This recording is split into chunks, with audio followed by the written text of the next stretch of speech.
നല്ലൊരു നടിയാണ്. അഹാനെ പറഞ്ഞ് ഷെയർ ചെയ്തില്ല.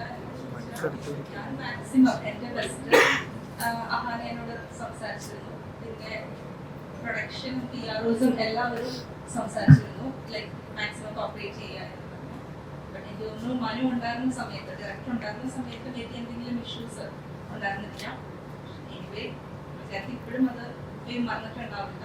3 years കഴിഞ്ഞു അങ്ങനെയാണെങ്കിലും ആഫ്റ്റർ ഓൾ 3 വർഷം കഴിയുമ്പോൾ സ്വാഭാവികമായിട്ടും ഒരു മാനുഷിക പരിഗണന എന്നുള്ളത് കൊണ്ട് തീർച്ചയായിട്ടും നമ്മളതെല്ലാം മറന്ന് സഹകരിക്കേണ്ടതാണ്.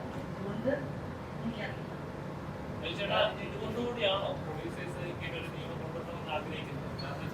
ഏത് കൊണ്ടും കൂടെ ഞാൻ എപ്പോഴും ഈ കാര്യം അറിയുന്നു.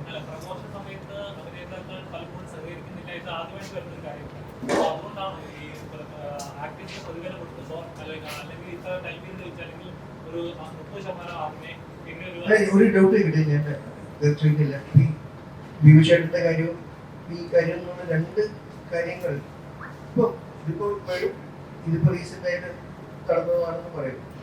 അല്ലാതെ ഇത് ഒരുപാട് സംഭവിക്കുന്നുണ്ടോ ഇൻഡസ്ട്രിയിൽ? നമ്മൾ സ്ഥിരത്തിന് മുമ്പിലായിക്കോട്ടെ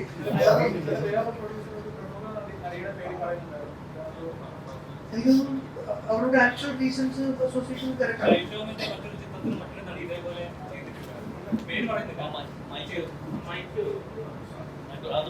എന്താ പറയുക, നിങ്ങൾ ചോദിക്കുമ്പോ മൈക്ക് വെച്ചാൽ ബെറ്ററാ. ഇത് ഫീൽഡിൽ വരുമ്പോ ചോദ്യമില്ല, ഇവിടെ ഇരിക്കുന്നത് വെറുതെ ഉത്തരം. ഇതിനു മുമ്പ് പല ഇൻസിഡൻസ് ഷൈൻഡോമിന്റെ ചിത്രത്തിൽ നായിക ഇതേപോലെ ചെയ്തിരുന്നു, പാർപ്പാസിന്റെ ചിത്രത്തിൽ ഇതേപോലെ സംഭവിച്ചിരുന്നു. ഇതിപ്പോ കുറച്ചായിട്ട് ഇങ്ങനെ സംഭവിക്കുന്നുണ്ട്. എനിക്കൊന്ന് കാശ് അതിനെ കിട്ടുന്നതുകൊണ്ട് പിന്നെ പ്രൊമോഷന് വന്നില്ലെങ്കിൽ കുഴപ്പമില്ല എന്നൊരു ചിന്താഗതിയാണ്. തീർച്ചയായിട്ടും എന്തെങ്കിലും ഇപ്പൊ നൈന പറഞ്ഞ പോലെ എന്തെങ്കിലും പേഴ്സണൽ റീസൺസ് ഉണ്ടാവാം 2 കൂട്ടർ. അത് എനിക്ക് തോന്നുന്നു ഒരു മുറിയിൽ ചർച്ച ചെയ്ത് തീർക്കേണ്ട കാര്യങ്ങളാണെന്നുള്ള അഭിപ്രായക്കാരാണ് പൊതുവെ. ഒരിക്കലും നമ്മൾക്ക് ഇഷ്യൂ വരുമ്പോൾ ഉടനെ അത് സമൂഹ മധ്യത്തിൽ വന്ന് ചർച്ച ചെയ്യണം എന്നുള്ള ആളല്ല. Never to the media. അല്ല, നിങ്ങൾ ക്രൂരൻ, നിങ്ങൾ മിററാണ്, നിങ്ങൾ ആവശ്യമാണ്. പക്ഷെ എന്റെ കാര്യത്തിൽ എനിക്ക് ഹാൻഡിൽ ചെയ്യാൻ അറിയാം. നിങ്ങളുടെ സഹായം വേണ്ട. ഞാൻ അത് തന്നെ ചെയ്യും. ഞാൻ പോയി ഹാൻഡിൽ ചെയ്യും. എന്റെ സംഘടനയിലുള്ള എന്നെ സഹായിച്ചിട്ടുള്ള അതേ സംഘടനകളിൽ പോയി കാണും. ഞാൻ വീഡിയോയിൽ ഒന്ന് പറയാറുണ്ടോ? നൈന ഇത്രയും കാലമായിട്ടും എന്റെ അറിവിലില്ലായിരുന്നു. നൈന ഇത്രയും കാലം ഇത് പറഞ്ഞു.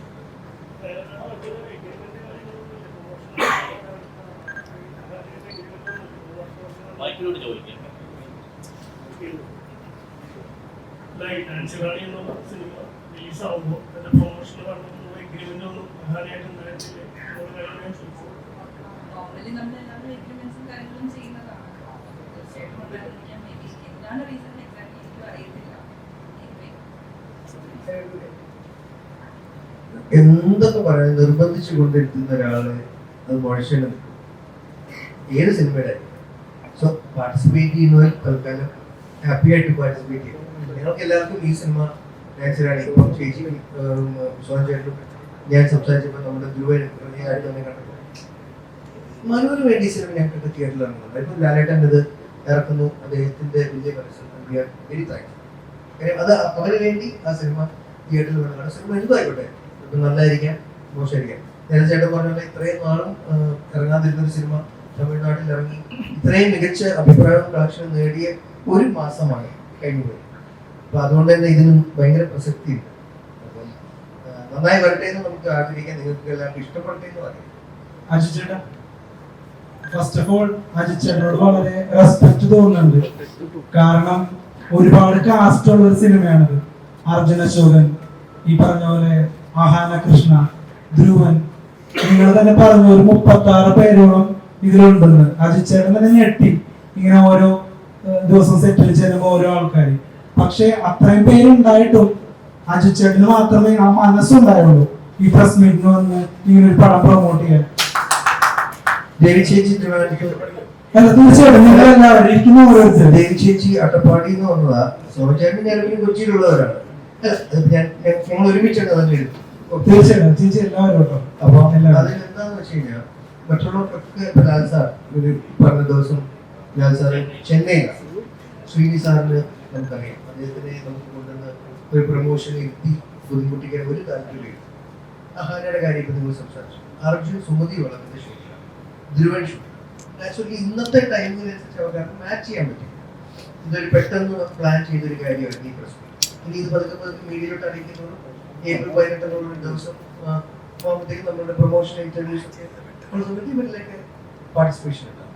കാരണം ഇപ്പൊ ഇവിടെ പോസ്റ്ററിൽ ഇപ്പോൾ കാണുന്നത് അഹാന കൃഷ്ണയുടെ മുഖമാണ്. എല്ലാ പോസ്റ്റേഴ്സിലും അജിച്ചേട്ടന്റെ ഒരു ഫോട്ടോ പോലും ഇല്ല. തീർച്ചയായിട്ടും. അപ്പൊ അറ്റ്ലീസ്റ്റ് ഇപ്പൊ സോഷ്യൽ മീഡിയയിൽ വളരെ സജീവമായിട്ടുള്ള ഒരു വേണോ അല്ലേ? അതെ അതെ അതെ. അപ്പൊ സോഷ്യൽ മീഡിയയിൽ വളരെ ആക്റ്റീവ് ആയിട്ടുള്ള ഇൻസ്റ്റാഗ്രാമിലായിക്കോട്ടെ യൂട്യൂബിലായിക്കോട്ടെ ആക്റ്റീവായ ഒരാളാണ് അഹാന. അപ്പൊ ഈ അഹാനക്ക് ഇപ്പൊ ഒരുപാട് സിനിമകളും ഇപ്പൊ നമ്മൾ കാണാറൊന്നുമില്ല. അടി കഴിഞ്ഞിട്ട് കുറെ സിനിമകൾ നമ്മൾ കണ്ടിട്ടില്ല. എപ്പോഴും സിനിമ ഉള്ള ആളാണെങ്കിൽ ഇപ്പൊ ഈ പറയുന്ന എക്സ്ക്യൂസസ് ഒക്കെ ഓക്കെ ആയിരിക്കാം. ആസ് എ പ്രൊഡ്യൂസർ എന്നുള്ള നിലയിൽ ചിന്തിക്കുമ്പോൾ ചെയ്യുന്നത് ശരിയല്ല എന്ന് പേഴ്സണലി നമ്മൾ ഇവിടെ തോന്നുന്നുണ്ട്. അഹാന വന്നിരുന്നെങ്കിൽ കുറച്ചുകൂടി ഈ പ്രസ് മീറ്റിന് കുറച്ചും കൂടി ഒരു സോഷ്യൽ മീഡിയ വിസിബിലിറ്റി കിട്ടിയാണ്. അപ്പോ അത്തരത്തിലുള്ള ആളുകൾ മലയാള സിനിമയിൽ വർദ്ധിച്ചു വരുന്നുണ്ട്. ഇവര് തന്നെ ഇന്റർവ്യൂവിന് അവസരങ്ങൾ കിട്ടുന്നില്ല വേണ്ടത്ര എന്ന് പറഞ്ഞ് ഇമോഷണലായിട്ട് ചെയ്ത കാര്യങ്ങൾ നമ്മൾ കണ്ടിട്ടുണ്ട്. അപ്പൊ ഈ ഒരു ഇരട്ടത്താപ്പിന് എങ്ങനെയാണ് അജിച്ചേട്ടൻ നോക്കിക്കാണുന്നത്? ഇവിടുത്തെ ആക്ച്വൽ റീസൺ എന്താണ് മനു അഹാന എന്നുള്ളത് ഇനിയും നമുക്ക് സത്യം അറിയാൻ ഒരു വഴിയില്ല. കാര്യം ഒരാളില്ല അല്ലെ. എപ്പോഴും നമുക്ക് ക്ലാരിറ്റി കിട്ടണമെങ്കിൽ രണ്ട് സൈഡും കേൾക്കണം.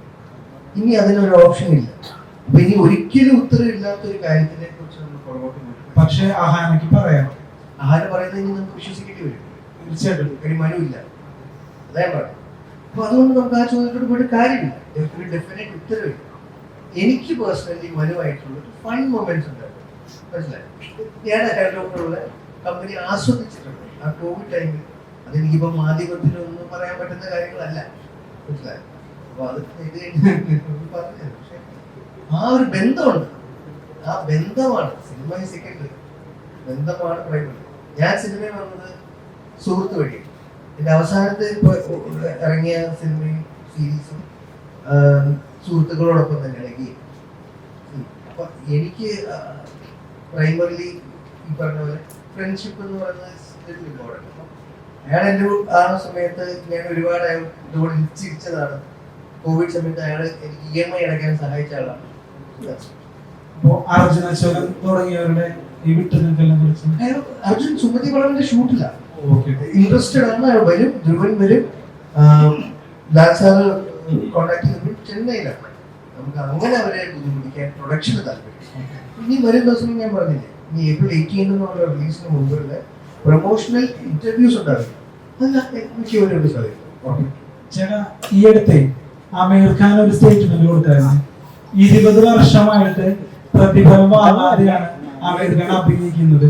ഒരു സിനിമ ഹിറ്റ് ആയാൽ ആ ഹിറ്റ് ആയതിൽ നിന്ന് പ്രോഫിറ്റോ അതോ അദ്ദേഹത്തിന്റെ സാലറിയോ മേടിക്കുകയാണ് പതിവ്. അതുകൊണ്ടാണ് എല്ലാ പ്രേക്ഷകരും ഇഷ്ടപ്പെട്ട താരേ സമയം പോലുള്ള സിനിമകളൊക്കെ ഇറക്കാൻ സാധിച്ചത് എന്ന് അദ്ദേഹം പറഞ്ഞിരുന്നു. ഏതാണ്ട് ഇതേ നിലപാട് മലയാള സിനിമയിൽ ചില പ്രമുഖർ എടുത്തു കഴിഞ്ഞാൽ മലയാള സിനിമയുടെ പ്രതിസന്ധി മാറില്ലേ? ഇവിടെ ചെയ്യുന്നവരുണ്ടല്ലോ, മമ്മൂക്കയൊക്കെ ചെയ്യുന്നുണ്ട്. പേരെടുത്ത് പറയണ്ട, ചെയ്യുന്ന എന്റെ സുഹൃത്തുക്കളായ താരങ്ങളുണ്ട്. അപ്പം ചെയ്യുന്നുണ്ട്. ആക്ച്വലി ഞാൻ ചെയ്തിട്ടുണ്ട്. ഫിലിംസ് ഓടിയില്ല, ഒന്നും കിട്ടിയില്ല. അപ്പോഴാണ്. അപ്പൊ ആസ് എ പ്രൊഡ്യൂസർ അമീർ ഖാന്റെ നിലപാടിനെ എങ്ങനെയാ നോക്കി കാണുന്നത്? നല്ല കാര്യമാണ്, കോ എക്സിസ്റ്റ് ചെയ്യുന്ന കാര്യമാണ്. പ്രൊഡ്യൂസേഴ്സും ഇത് മീഡിയയിൽ ഇത് സംസാരിക്കുന്നതുകൊണ്ട് പൊതുവെ എന്റെ സ്റ്റേറ്റ് ആണ്. ഇപ്പോഴേ കഴിഞ്ഞ ദിവസം ഞാൻ കൃത്യമായിട്ട് അപ്ഡേറ്റോട് ഇന്റർവ്യൂ പറഞ്ഞു. അമീർ ഖാൻ ഇങ്ങനെ ചെയ്തത് ആദ്യമായിട്ട് അദ്ദേഹമല്ല. ഇതിനു മുമ്പേ ഇവിടെ ഈ പറഞ്ഞ പോലെ പാർട്ട്ണർഷിപ്പ് അല്ലെങ്കിൽ ഈ പറഞ്ഞ പോലെ പ്രോഫിറ്റ് ഷെയറിങ് അല്ലെങ്കിൽ അത് സംഭവിക്കാറുണ്ട്. കാര്യം നമുക്ക് പ്രൊഡക്റ്റ് ആണ് മുഖ്യമെങ്കിൽ ആ പ്രൊഡക്റ്റിന് വേണ്ടി ചെന്നിട്ട് ആ പ്രൊഡക്റ്റ് സെല്ലായി കഴിയുമ്പോൾ അതിന്റെ വിഹിതം എങ്ങനെയാണെന്ന് വെച്ചിട്ടുണ്ടെങ്കിൽ അതിന്റെ ഒരു റേഷ്യോ വെച്ച് ഷെയർ ചെയ്യാറുണ്ട്. അത് ആദ്യമായിട്ടാണ്. പിന്നെ എന്താ പറയുക, അങ്ങനത്തെ ഒരു പ്രാക്ടീസ് മുന്നോട്ട് നിർബന്ധിച്ച് വെക്കാവുന്ന ഒരു കാര്യമല്ല അല്ലേ? നമുക്ക് ഒരാളോട് നിർബന്ധമായിട്ട് നിങ്ങൾ അതിനോട് അങ്ങനെ കഴിക്കാൻ പറയാം. ഇവിടെ താല്പര്യമാണെങ്കിൽ അല്ലേ? ഞാൻ പറഞ്ഞില്ല, ഞാൻ അങ്ങനെ ചെയ്തു. ആ സിനിമ ഓടിയില്ല, എനിക്കൊന്നും കിട്ടിയില്ല.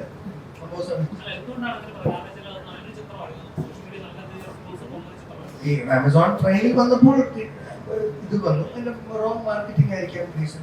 ആ സിനിമ ഒരു ഹൊറർ ചിത്രമായിട്ടാണ് മാർക്കറ്റ് ചെയ്യപ്പെട്ടത്. അത് ഞങ്ങളുടെ മിസ്റ്റേക്കാണ്. അതിനെ ഒരു ഫാമിലി ചിത്രമായിട്ടായിരുന്നു മാർക്കറ്റ് ചെയ്തത്. അജിച്ചേട്ടാ, ബേസിൽ ജോസഫ് അതുപോലെ തന്നെ മിഥുൻ മാനുവൽ തോമസ് ഇവരുടെയൊക്കെ സിനിമാ പ്രവേശനത്തിന് അജിച്ചേട്ടനൊരു നിർണായക പങ്ക് വഹിച്ചിട്ടുണ്ട്. അവര് തന്നെ അത് ഇന്റർവ്യൂസിൽ പറഞ്ഞിട്ടുണ്ട്. അപ്പൊ അത്തരത്തിൽ ഇത്രയും പ്രൊമിനന്റ് ആയിട്ടുള്ള പ്രോമിസിംഗ് ആയിട്ടുള്ള ആളുകളെ കണ്ടെത്തുന്നതിൽ അജിച്ചേട്ടൻ വളരെ സ്കിൽഡ് ആണെന്ന് തോന്നിയിട്ടുണ്ട്. കാരണം ഇവരൊക്കെ നല്ല ഫിലിം മേക്കേഴ്സ് ആയി പിന്നീട് ഒരുപാട് നല്ല സിനിമകൾ നമുക്ക് സമ്മാനിച്ചുകൊണ്ടിരിക്കുന്നു. ബേസിൽ ജോസഫ് ഇപ്പൊ നല്ലൊരു താരമാണ്, ജനപ്രിയ താരമാണ്. അപ്പോ അജിച്ചേട്ടന് അങ്ങനെ ഒരു സ്കില്ലുള്ളപ്പോ അജിച്ചേട്ടന് ഒരു പടം ഡയറക്ട് ചെയ്തുകൂടെ? ഒരു സംവിധായകനെ മനസ്സിലാക്കാനുള്ള സ്കില്ലുണ്ട്, എന്തുകൊണ്ട് ഒരു പടം ഡയറക്ട് ചെയ്തുകൂടാ ഫ്യൂച്ചറിലായിരുന്നു? വളരെ ബുദ്ധിമുട്ടുള്ള ഒരു ജോലിയാണ് ആവശ്യം. എൻ്റെ ഒരു ക്യാരക്ടറിന് മാച്ച് ആവുന്ന ജോലിയല്ല. ഞാൻ അത്രയും മറ്റേ ടൈം ഒരു ജോലി ചെയ്യാൻ താല്പര്യപ്പെടുന്ന ആളാണ്. ഒരു ഡയറക്ടറിന്റെ ജോലിയിൽ 10-21 ഡിപ്പാർട്ട്മെന്റ്സ് വരും. ഇതൊക്കെ വളരെ കോർഡിനേറ്റ് ചെയ്ത് ആ പറഞ്ഞ സമയത്ത് ഒരു പറഞ്ഞ നിശ്ചിത ബഡ്ജറ്റിൽ തീർക്കുക എന്നൊക്കെ പറഞ്ഞ ഒരുപാട് പ്രഷറുള്ള ഒരു കാര്യമാണ്. എന്നെ കൊണ്ട് ചിലപ്പോൾ അതിനുള്ളൊരു ആംബിയർ ഇല്ല. എന്നാൽ എനിക്ക് എവിടെയോ ജയിക്കപ്പിൽ ഞാൻ അസിസ്റ്റ് ചെയ്ത കാരണം ഞാൻ ആസ്വദിക്കില്ല എന്ന് ഉറപ്പാണ്. ആസ്വദിക്കാത്തൊരു കാര്യം ചെയ്യാൻ നമ്മൾ താല്പര്യം. എങ്ങനെയാണ് അപ്പോ ബേസിൽ ജോസഫിനെയും മിഥുൻ മാനുവൽ തോമസിനെയൊക്കെ മനസ്സിലാക്കിയത്? അവരുടെ പാഷൻ എങ്ങനെ മനസ്സിലാക്കിയത്? മനസ്സിലാക്കുക എന്നുള്ളത് പറഞ്ഞാൽ തെറ്റാണ്. ബിക്കോസ് ബേസിന്റെ പ്രിയങ്കര കാതരയാണോ ഞാൻ കണ്ടപ്പോഴാണ് ആ ക്രാഫ്റ്റ്, അയാള് ഒരു നല്ല ക്രാഫ്റ്റ് ഉണ്ടെന്ന് നമുക്ക് തോന്നുന്നത്. അതിപ്പോ ഒരു നല്ല വർക്ക് ആണ്. മിഥുനോട് സംസാരിച്ചപ്പോൾ മിഥുന്റെ ഒരു വൊക്കാബുലറി ഉണ്ട്. മിഥുന്റെ വൊക്കാബുലറി വളരെ രസകരമാണ്. അത്രയും എന്റെ പ്രായത്തിലുള്ള ഒരാൾ അത്രയും ചടുലമായിട്ട് നമ്മൾ പറയില്ല അനർഘ നിർഗളമായിട്ട് മലയാള പദങ്ങൾ യൂസ് ചെയ്യുന്നത് ഞാൻ കേട്ടിട്ടില്ല. അപ്പൊ ഞാൻ അത് ധരിച്ച് ഇങ്ങനെ ഒക്കെ സംസാരിക്കുന്നത് എന്റെ ഏജ് ഗ്രൂപ്പിലുള്ള ഒരാളാണ്. അയാൾ ഇവർക്ക് ഭയങ്കര ടാലന്റ് ആയി നാളെ ഒരു മിന്നൽ മുള്ളിയെന്നുണ്ടാകും എനിക്കറിയില്ല. പക്ഷെ എനിക്ക് അവരുടെ സഹായം ആവശ്യമാണ്. അവരെ കൊണ്ട് എനിക്ക് സഹായം കിട്ടും, അല്ലെങ്കിൽ എനിക്കൊരു ലേണിംഗ് കിട്ടും എന്നുള്ള യെസ് എന്റെ ആവശ്യം നടക്കുന്നുള്ളതായിരുന്നു. ഞാൻ അവരിലോട്ട് പോയത് തീർച്ചയായിട്ടും അവർക്ക് ആ ഒരു മ്യൂച്വൽ ഹെൽപ്പ് ആയിരുന്നു ആ സമയത്ത്. അവർക്ക് എനിക്ക് അവരോട് വർക്ക് ചെയ്തത്, അവർക്ക് എന്നോട് വർക്ക് ചെയ്തത് മ്യൂച്വൽ ഹെൽപ്പ്. അത് ഗ്രോയിങ് അപ്പാണ്. നമ്മൾ അപ്പുറത്ത് ഒരു പെൻസിൽ ഒടിഞ്ഞു പോയാൽ തൊട്ടപ്പുറത്ത് കൂട്ടായിട്ട് വാങ്ങി എഴുതില്ലേ.